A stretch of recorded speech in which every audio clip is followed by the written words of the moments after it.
우리가 살다 보면 힘이 들어도 그래도 해야 될 때가 있습니다. 힘들다고 모두 포기해 버릴 수는 없어요.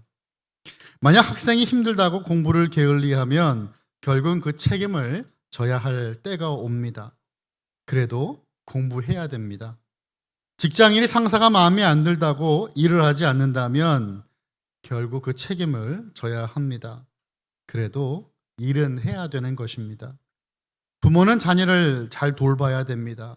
시간이 없다고 바쁘다고 가정과 자녀를 나몰라라 할 수 없습니다.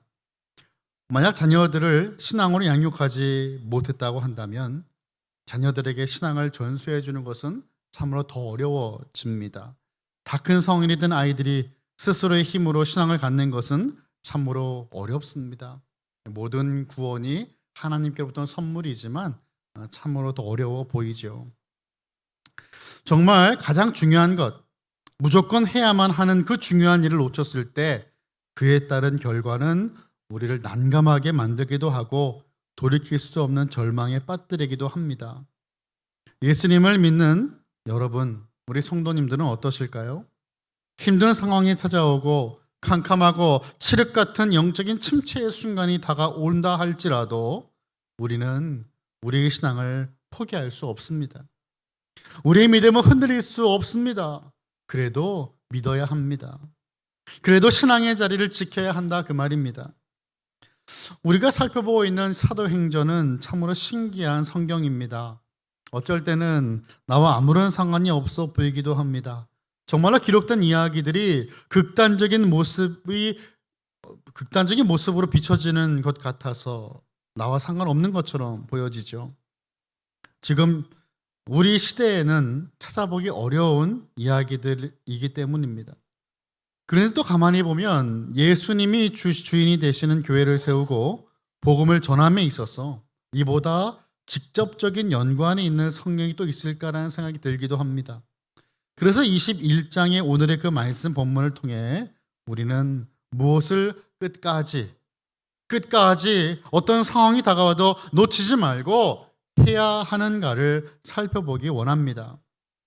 바울은 에베소 지역에서의 사역을 끝으로 3차 전도 여행, 선교 여행을 마쳤습니다. 그리고 그는 하나님의 분명한 뜻 가운데 예루살렘으로 향하고 있어요. 그 일정들이 오늘 본문의 시작을 이루고 있습니다. 잠시 우리 지도를 보기 원합니다.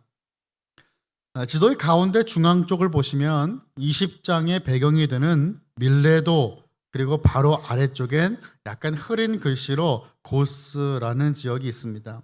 이튿날 로도에 이르렀고요. 거기서 바다라로 갔고 베니게로 건너는 이 배를 타고 지중해를 건넜습니다. 이 지중해를 건너면 여러분 아마 구브로를 바라보고 이를 왼편에 두고 수리아를 향했다라고 했어요. 그리고 3절의 말씀처럼 두로라고 하는 지역을 볼 수 있으실 겁니다. 두로에 상륙했어요. 두로가 어디 있는지를 보기 위해서 이렇게 지도를 보고 설명을 드렸습니다. 지도를 내려주시고요. 두로에 도착했을 때 그곳에 그리스도인들을 찾았습니다. 바울은 정말 사람을 찾는 것은 아주 기가 막히게 잘하는 사람인 것 같습니다. 하나님은 이렇게 각자 사람에게 저마다에 맞는 은사를 주세요. 예수님 만나기 전에는 예수님 믿는 사람들을 박해하려고 그렇게 사람들을 찾아다녔습니다. 그리고 발견하였죠. 결국 그 박해로 교회는 뿔뿔이 흩어지면서 이방인들에게 복음이 들어가고 여러 지역의 교회가 세워지는 역사가 되었는데 하나님은 이런 바울의 성향과 은사를 사용하셔서 성령님과 함께 사도행전을 써내려가시는 것입니다. 그리스도인들, 제자들을 만나서 바울은 7일을 머물러요. 그런데 그곳에 있던 두로의 성도들이 성령님의 감동을 받고 예루살렘에 들어가지 말라라고 말립니다. 그러면 우리는 이 말씀을 보면서 성령님이 바울에게 예루살렘에 가지 말라라고 하시는 것인가라고 생각해 볼 수도 있어요. 중요한 사실은 제자들이 성령으로부터 바울은 예루살렘에 올라가면 안 된다라고 하는 그 메시지를 받은 것이 아니라 바울이 예루살렘에 올라가면 고난당한다는 사실을 들었을 뿐이었습니다. 그런데 우리는 성경을 볼 때 전체적으로 문맥을 살펴가며 읽어야 되는데 그 부분만 읽으면 오해하기가 쉽습니다. 사도행전 20장 22절과 21장 14절을 보면 바울은 분명 자신이 가야 될 것을 알고 있었어요. 우리 말씀을 띄워주시면 제가 먼저 읽어보겠습니다. 20장 22절 보니까 이렇게 말씀했어요. 보라, 이제 나는 성령에 매여 예루살렘으로 가는데 거기서 무슨 일을 당하는지 알지 못하노라. 그리고 21장 14절 우리 한번 같이 읽어볼까요? 시작. 그가 권함을 받지 아니하므로 우리가 주의 뜻대로 이루어지이다 하고 그쳤노라. 아멘. 주님께서 그를 이끌고 계심을 의심하지 않고 믿었습니다. 하나님 앞에서 바울이 주님의 분명한 뜻을 붙들고 있음을 보았기에 주의 뜻이 이루어지이다 하고 그를 막았던 사람들이 하나님 앞에서 그를 오히려 놓아주죠. 성령님의 감동으로라고 하는 말은 성령님을 통해 알게 하셨다라는 것입니다. 이 성도들이 성령님을 통해 바울이 예루살렘에서 고난받을 것을 알게 되었다는 뜻으로만 봐야 되는 것이죠. 그곳에 가면 위험이 있으니 바울의 안전을 걱정하여서 인간적인 생각에 바울을 만류하려고 하는 것이었습니다. 그리고 바울은 두로를 떠나 가이사랴에 이르게 되죠. 오늘 말씀을 통해 하나님의 백성들이 이러한 결정을 내리고 하나님의 뜻을 분별함에 있어서 중요한 이 두 가지를 함께 여러분과 살펴보기 원합니다. 첫 번째는 그래도 기도하라입니다. 우리 한번 같이 읽어볼까요? 시작. 그래도 기도하라. 그렇습니다. 아멘. 여러분, 그래도 기도해야 됩니다. 우리의 상황, 이 상황들이 나의 생각으로 판단해서 기도를 하지 않아도 되는 상황이 있는 것 아닙니다. 그래도 기도해야 됩니다. 바울 자신도 그랬지만 하나님께서 붙여주신 믿음의 동역자들에게도 동일한 일들을 성령님을 통해 알게 하셨어요. 힘든 일들이 기다리고 있다는 것입니다. 고난일 것입니다. 목숨에 걸린 문제입니다. 그럴 때 이들은 주님께 기도함을 놓지 않았습니다. 이미 결과를 알기 때문에 왜 기도해? 기도 안 해도 돼. 이것이 아니었다는 것이에요. 여러분, 우리가 왜 기도가 어려울까요? 왜 기도하기 어렵습니까? 기도해야 되는 것을 누구보다 잘 알고 있는 성도들이 왜 기도가 어려울지 한번 생각해 봤어요. 믿음이 없을 때 우리는 기도하기 어렵고 또 기도가 나오지 않습니다. 우리의 믿음이 흔들릴 때 기도는 참 어렵습니다. 히브리서 11장 6절을 보시면요, 믿음이 없이는 하나님을 기쁘시게 할 수 없다라는 말씀이 있어요. 믿는 사람은 하나님이 계심과 하나님을 찾는 자들에게 상 주시는 이심을 믿어야 한다라고 분명히 말씀하고 있어요. 하나님의 존재 자체가 의심스럽고 정말 계시는 것인가? 기도를 한다고 딱히 달라질까? 정말 내가 그렇게 기도했는데 응답이 안 되면 어떡하는가? 믿음이 없으니 두려움이 더 생기는 것입니다.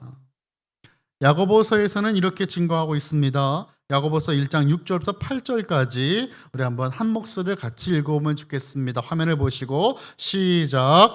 오직 믿음으로 구하고 조금도 의심하지 말라. 의심하는 자는 마치 바람에 밀려 요동하는 바다 물결 같으니 이런 사람은 무엇이든지 주께 얻기를 생각하지 말라. 두 마음을 품어 모든 일에 정함이 없는 자로다. 아멘. 의심하는 자는 바람에 요동치는 파도 같다라고 말씀하고 있어요. 흔들림이 끝이 없다라는 것입니다. 이렇게 믿음이 없이 하나님이 계시든지 말든지 그저 내 기도가 응답되었으면 좋겠다라는 모습은 무엇이든 주께 얻기를 생각하지 말라라고 말씀하는 것입니다. 기대하지 말라는 것이죠. 그리고 또 쐐기를 박습니다. 두 마음을 품어 모든 일이 정함이 없다라고 말씀하시는 것이에요. 이렇게 믿음이 없으면 기도 못합니다. 그리고 또 두 번째는 우리들의 육체의 연약한 한계로 기도하지 못할 때가 있어요. 아프거나 어떤 몸이 힘들면 기도가 나오지 않아요. 영혼육이라고 하죠. 우리가 영적인 존재만은 아니에요. 육도 있어요. 육체가 힘들고 병들면 기도하기가 어렵죠. 제자들도 그렇습니다. 예수님께서 십자가에 달리시기 바로 전날 겟세마네 동산에서 기도하실 때 제자들에게 도고의 기도를 요청하셨습니다. 제자들이 깨어 기도했을까요? 아니요. 피곤한 몸을 이끌고 한밤중에 산에 갔으니까 얼마나 졸렸겠습니까? 예수님이 제자들을 3번이나 깨우셨어요. 결국 하시는 그 말씀이 마태복음 26장 41절의 말씀입니다. 시험에 들지 않게 깨어 기도하라. 마음에는 온이로되 육신이 약하도다 하시고. 우리가 참 은혜가 되는 말씀이죠. 우리 다 기도하기 원하는데 육신이 약해서 기도 못한다 할 때 항상 인용하는 말씀인 것 같습니다. 마음은 정말 원하는데 육신이 약해서 기도하지 못한다는 것이에요. 그런데 예수님은 이 말씀에서 정말 중요한 영적인 원리를 말씀하셨습니다. 우리들의 삶에서 경험하는 우리를 하나님과 단절시키려는 수많은 영적인 유혹들과 시험들을 이길 수 있는 것이 무엇이라고 말씀하시는 거예요? 기도다라고 말씀하시는 것입니다. 그래서 기도는 그 응답의 목적이 있지 않고 늘 하나님과 친밀한 관계에 목적이 있다라고 하는 것이죠. 기도는 뭔가 얻어내려고 떼부리는 것이 아니에요. 하나님과 그 친밀한 관계 자체가 목적입니다. 그래서 그래도 기도해야 한다는 것입니다. 그래도 기도하는 모습이 오늘 본문에 등장해요. 본문을 보니까 바울의 제자들은 성령의 감동으로 예루살렘에서 일어날 위험들을 바울에게 알려주었지만 결국 바울은 예루살렘으로 갈 것을 결정합니다. 그렇게 내린 결정을 제자들은 존중하면서 성문 밖까지 배웅했죠. 그리고 이들은 무엇을 했습니까? 기도합니다.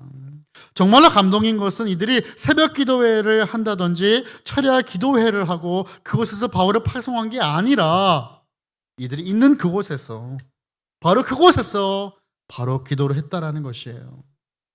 5절인데요. 바닷가에서 무릎을 꿇어 기도하고 라고 증거합니다. 그들이 있는 그곳에서 바로 무릎을 꿇고 하나님께 기도를 한다. 다른 사람들의 눈을 의식하지 아니하고 바로 그곳에서 기도한다라는 것이에요. 여러분, 이것이 바로 믿음의 사람들의 모습이에요. 하나님께 모든 것을 맡기고 다른 것을 바라보지 아니하며 오직 하나님 한 분만을 바라보는 신앙의 모습이다 이 말이에요. 어디에 있든 내가 있는 그곳에서 기도한 것입니다. 바울은 쉬지 말고 기도하라라고 말씀했습니다. 이것에 그리스도 예수 안에서 우리를 향하신 하나님의 뜻이라고 바울은 증거했어요. 그래서 우리는 교회에서 모여 예배드리고 기도하고 각자의 삶에서 하나님을 예배하며 기도하는 것입니다. 우리가 어디에 있든 우리는 하나님께 기도할 수가 있겠죠. 5만 번 이상 기도 응답을 받은 기도의 사람 조지 뮬러라고 하는 인물이 있습니다. 그는 고아들을 돌보라고 하는 주님의 말씀을 평생의 사명으로 붙들고 영국 브리스톨에 보육원을 세웠습니다. 조지 뮬러는 그 누구에게도 물질을 요구하지 않으면서 오직 기도와 믿음으로 아이들의 모든 필요를 채워주기로 결정을 합니다. 1836년 4월 최초의 보육원이 문을 열었고 30명의 아이들을 받아들였습니다. 1870년까지 뮬러는 학교가 있는 5개의 큰 보육원에서 2,000여 명을 돌보았습니다. 오직 기도로 그 운영 비용을 마련한 거예요. 조지 뮬러의 일기에는 보육원의 형편이 잘 나타나 있습니다. 1838년 9월 16일과 17일의 일기에는 이런 내용이 담겨져 있어요. 주일 오후 우리는 고아들에게 필요한 것을 구하기 위해 다시 모였다. 우리의 마음은 평화롭고 우리의 희망은 하나님께 있다. 어제 저녁부터 지금까지 일 실링밖에 들어오지 않았지만 하나님께서는 우리를 도와주실 것이다. 오늘 하루를 새로 시작할 때는 모든 것이 절망적으로 보였다. 그러나 주님께서는 우리의 모든 물질적 필요를 채워주셨다. 또 한 주가 지나갔고 우리는 빚지지 않고 97명의 보육원 식구들에게 필요한 것을 공급해 줄 수 있었다. 하루 만에 이러한 일들이 하나님이 허락해 주셨고 인도하셨다라는 것입니다. 다른 날의 일기에는 또 이런 내용이 있습니다. 시련이 계속된다. 매일매일 우리의 믿음에 대한 시련이 계속되지만 나는 우리가 끝까지 기다리기만 하면 하나님께서 도와주실 것으로 확신한다. 우리는 단순히 기도 응답이 있었다라는 사실에 부러워합니다. 조지 물려의 삶에 과연 시련이 없었을까요? 5만 번 이상의 기도 응답받는 모든 순간순간들이 마지막까지 시련의 연속이었을 겁니다.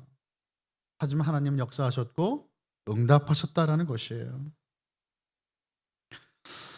그는 이처럼 특별한 기도 응답을 5만 번 이상을 받았습니다.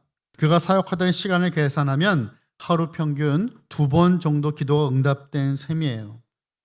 2번 이상도 있겠죠. 또 다른 에피소드인데요. 폭우가 쏟아지던 어느 날 아침, 고아원에는 먹을 수 있는 것이라고는 아무것도 남아있지 않았습니다. 뮬러는 400명의 고아와 함께 빈 식탁에 둘러앉아 손을 맞잡고 식사 기도를 드렸습니다.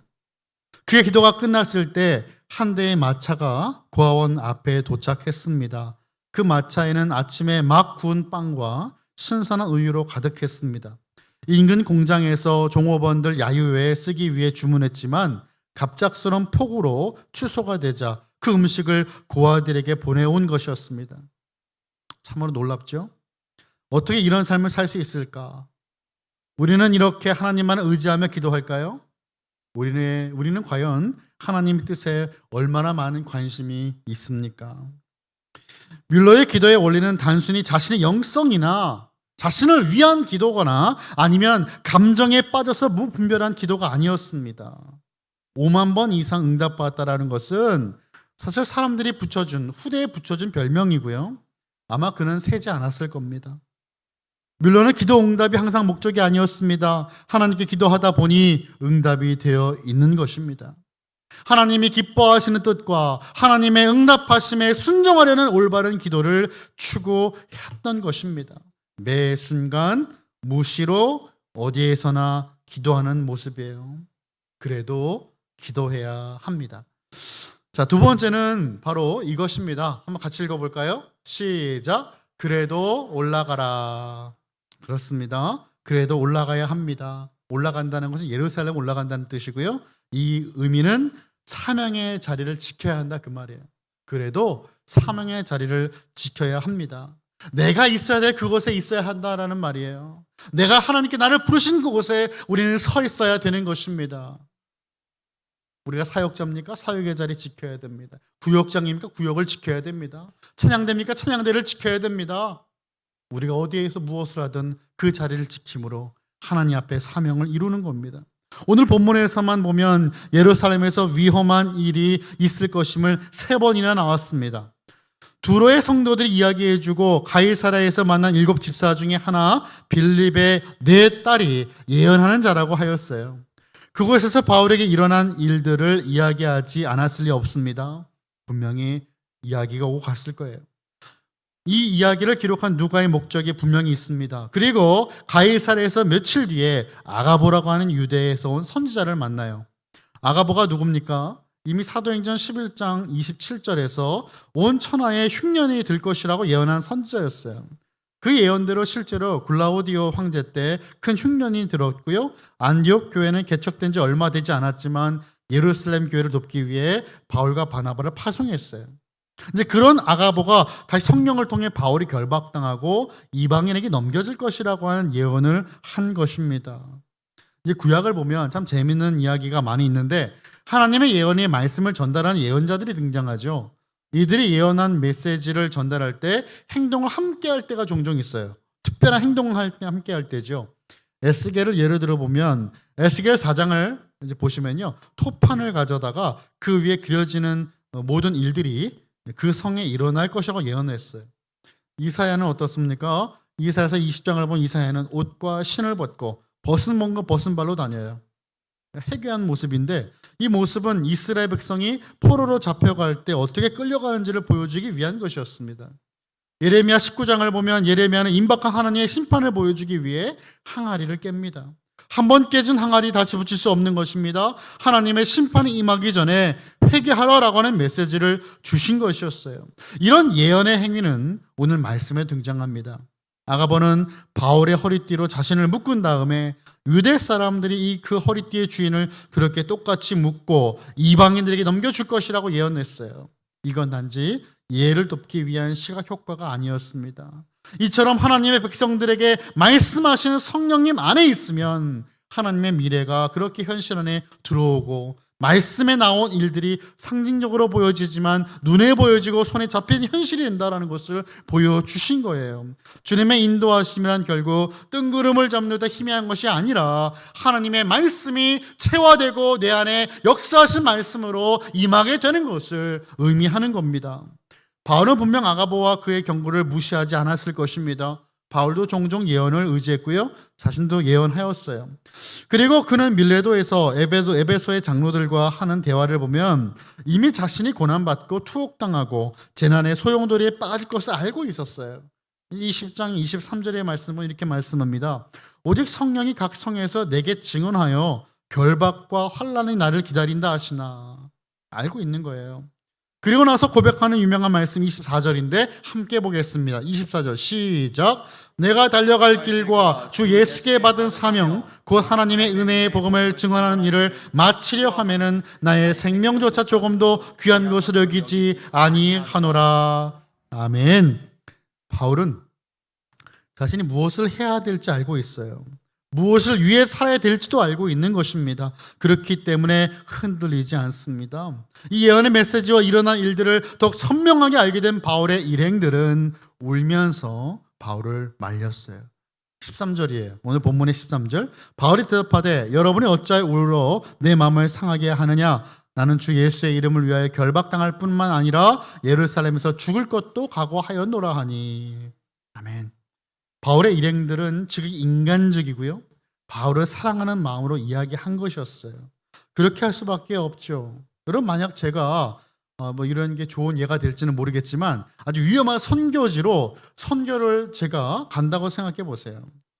그런데 하나님의 분명한 예언의 말씀이 없어도 그것은 너무도 위험해서 목숨을 잃을 수 있는 상황입니다. 그러면 저에게 여러분이 이렇게 활짝 웃으시면서 목사님 잘 가세요 라고 하시는 분이 계실까요? 예. 아마 저는 큰 상처를 받겠죠. 예. 아마 굉장히 감사하면서도 상처가 될 것 같아요. 인간적인 마음은 어쩔 수 없어요. 막는 거예요. 하지만 하나님의 뜻은 다른 것이 있었다. 바울을 만류하는 것은 하나님의 뜻이 아니었습니다. 사람의 정으로 생각하면 말려야 하고 바울도 그렇게 매정하게 뿌리치고 떠나면 안 되지만 그것은 분명 하나님의 뜻이었습니다. 말씀드린 것처럼 예루살렘에서 바울이 고난받게 될 것이라고 한 예언은 이미 바울도 성령을 통해 받은 상황이었어요. 다만 바울은 이러한 고난 자체도 주님께 받은 사명이라고 생각했던 것입니다. 바울은 제자들의 만류에도 억지를 부리며 예루살렘 행을 고집한 것이 아니라 고난에도 불구하고 사명의 길을 끝까지 포기하지 않겠다라는 의지를 보인 겁니다. 하나님이 인도하시기 때문에. 주님께서 허락하신 사명을 붙들기 위해서 그 길을 걷겠다라고 하는 것입니다. 그래도 바울은 예루살렘으로 올라가야 합니다. 그 사명을 붙들고 떠나야 되는 것입니다. 나를 부르신 목적을 놓쳐서는 안 됩니다. 바울의 삶을 보기만 해도 성도의 삶에는 늘 시험이 따르기 마련입니다. 우리의 삶에는 하나님을 믿고 따르지만 어려운 상황들이 늘 기다리고 있습니다. 우리는 그것을 시련이라고 말하죠. 믿음의 시련을 하나님께서 주실 때가 있는 거예요. 오늘 오병이어의 사건 뒤에 예수님은 제자들에게 갈릴리 바다를 건너가라라고 말씀하셨어요. 밤이 되었습니다. 바다에 풍랑이 일어납니다. 마태복음 14장 24절을 보니까 배가 이미 육지에서 술이나 떠나서 바람이 거스름으로 물결로 말미암아 고난을 당하더라 라고 하는 이 제자들의 상황을 설명하고 있어요. 제자들이 타고 있는 배가 뒤집힐 지경입니다. 고난을 당하고 있습니다. 환경적인 시련을 당하고 있다 이 말입니다. 왜 예수님의 말씀을 쫓았고 따랐는데 순종했는데 어려움이 있는 것입니까? 주님께서 이루시고자 하는 뜻이 있기 때문이었어요. 이 사건을 통해 제자들이 성장하길 원하셨던 것입니다. 그래서 이 믿음의 시험을 만날 때 온전히 기뻐하라라고 야고보 사도는 말씀하는 것입니다. 우리 화면을 보시고 함께 보겠습니다. 시작. 내 형제들아 너희가 여러 가지 시험을 당하거든 온전히 기쁘게 여기라. 이는 너희 믿음의 시련이 인내를 만들어내는 줄 너희가 알미라. 인내를 온전히 이루라. 이는 너희로 온전하고 구비하여 조금도 부족함이 없게 하려 함이라. 아멘. 야고보서 1장 2절부터 4절까지의 말씀이었습니다. 어려운 상황과 고난이 닥쳐올 것을 이미 알고 예루살렘으로 올라간 인물은 바울뿐만이 아니었습니다. 우리 주님, 우리 예수님도 그러셨어요. 예수님은 성육신 하시며 말씀 육신이 되어 이 땅에 오셨을 때부터 하나님의 구원 계획을, 하나님의 뜻을 이미 알고 계셨습니다. 그래서 이런 말씀하신 겁니다. 마가복음 10장 45절에 인자가 온 것은 섬김을 받으려 함이 아니라 도리어 섬기려 하고 자기의 목숨을 많은 사람의 대속물로 주려 함이니라. 아멘. 예수님은 십자가에 달리시기 전날 밤까지 하나님께 기도하셨어요. 철저하게 순종하십니다. 그리고 십자가를 지셨습니다. 예루살렘에 안 가시겠다고 결정해도 됩니다. 하나님이시니까. 다른 방법도 찾을 수 있었겠지만 예수님은 그렇게 하지 않으셨습니다. 왜입니까? 6월절 어린 양이 되어 온 인류를 위해 피 흘림이 있어야 많은 사람의 대속물이 되어 죽어 구원의 길이 열리기 때문이었습니다. 그래도 기도해야 한다고 말씀을 드렸습니다. 그래도 사명의 자리를 지키고 올라가야 한다고 말씀드렸습니다. 이 모습을 모두 이루시고 본이 되신 분이 바로 예수님이십니다. 하나님의 뜻에 죽기까지 순종하시며 우리에게 본이 되신 예수님을 더욱더 바라볼 수 있게 되기를 축원합니다. 나밖에 모르는 이기적이고 황팍한 우리의 삶이 예수 그리스도를 온전히 바라보며 그분을 더욱더 닮아가게 되기를 축복합니다. 그리고 그분이 걸어가신 길을 함께 걷기를 소원하는 저와 여러분 우리 모든 칼빈의 가족들 다 되시기를 예수 그리스도 이름으로 축원합니다.